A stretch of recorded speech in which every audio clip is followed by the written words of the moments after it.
The other part of SDT that I like, and we mentioned it in our book, the ABC of work motivation, ABC stands for the three basic psychological needs: autonomy, belongingness, and competence. So usually people know the Maslow's hierarchy of human needs, which I strongly encourage everyone listening to us to forget it. It was a I nice studied it so hard. it was a nice approximation 80 years ago. There's a full of good things in this, and it's the evolution of this pyramid that we analyzed, that we as a research trend, shall I say. And SDT has shown in more than 100 countries that there are more than three needs, but these three needs are always the most important to predict optimal functioning, performance, and well-being.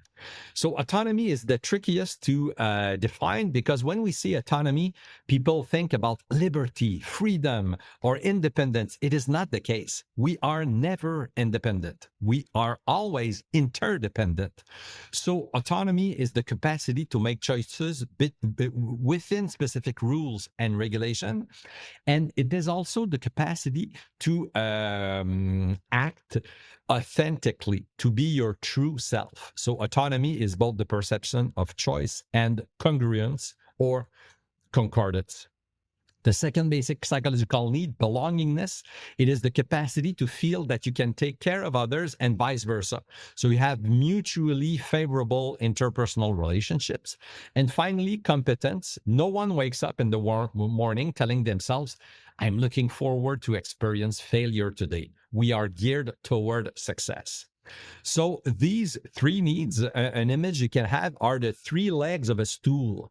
To maintain its balance, a stool needs a minimum of three legs. It can have 15 or 7 legs, but 3 legs are the minimum requirement to have a balance. So those three basic psychological needs are universal, and they're important to everywhere, everyone, all the time. So this means that if your psychological needs are satisfied at work but not at home, you might become obsessively passionate about your work because this is your only source of brain vitamins. In the other way around, if your 3 psychological needs are satisfied at home but not at work, you might drag your legs to get to work to collect your paycheck. If your 3 needs are unsatisfied in the different spheres of life, it's time to ask for help or change things. But a happy life can be experienced when your 3 psychological needs are satisfied both at work and outside of work. So that's what's fun with research. If you test it in 100 countries or more, and it always works in the same way, why not do it with everyone, everywhere, all the time?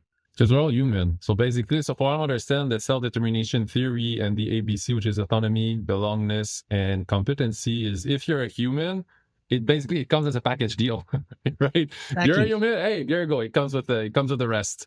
It's wired in our brain. Yeah, you're totally right. And there are no superhuman or subhuman.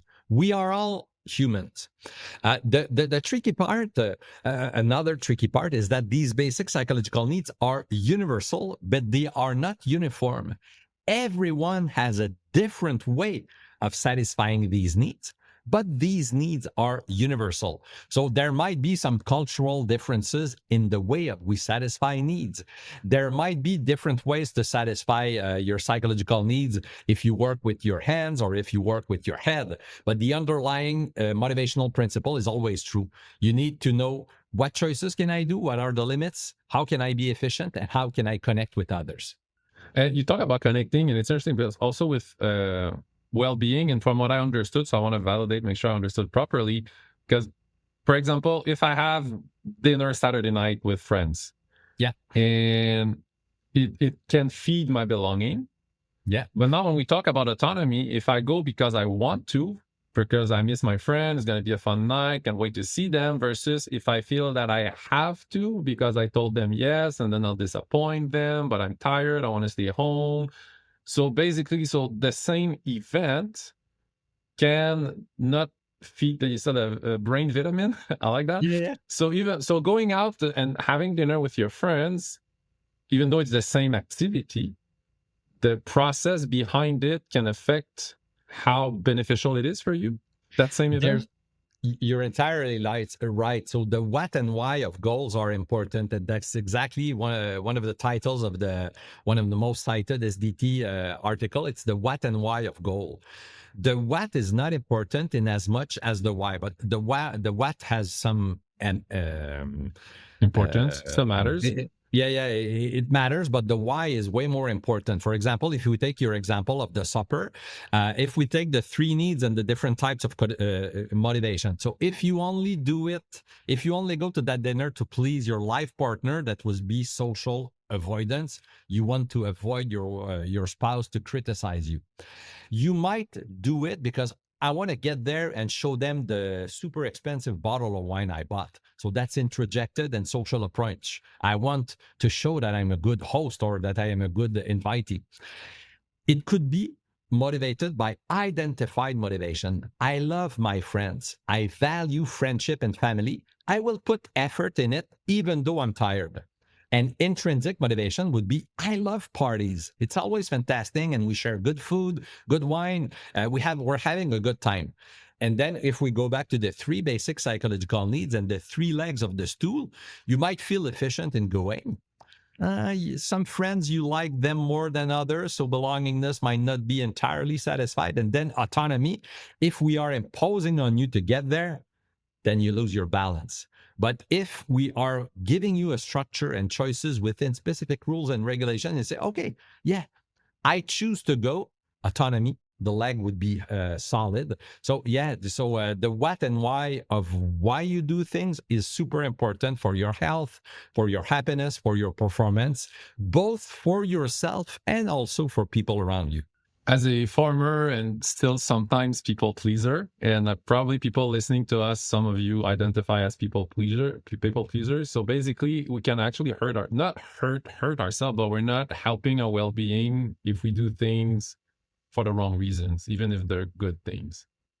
It might be momentarily good to sustain the behavior with extrinsic reasons, but in the longer term, this behavior might bring more bad than good. So it is possible to act to increase the autonomous reasons and sometimes restrict the controlled reasons in why we do things. So that's what's interesting, both with research, but also with intervention. There are fascinating research, for example, teaching teachers how to be need supportive and to see its impact on their students. There is intervention showing coaches how to act with athletes.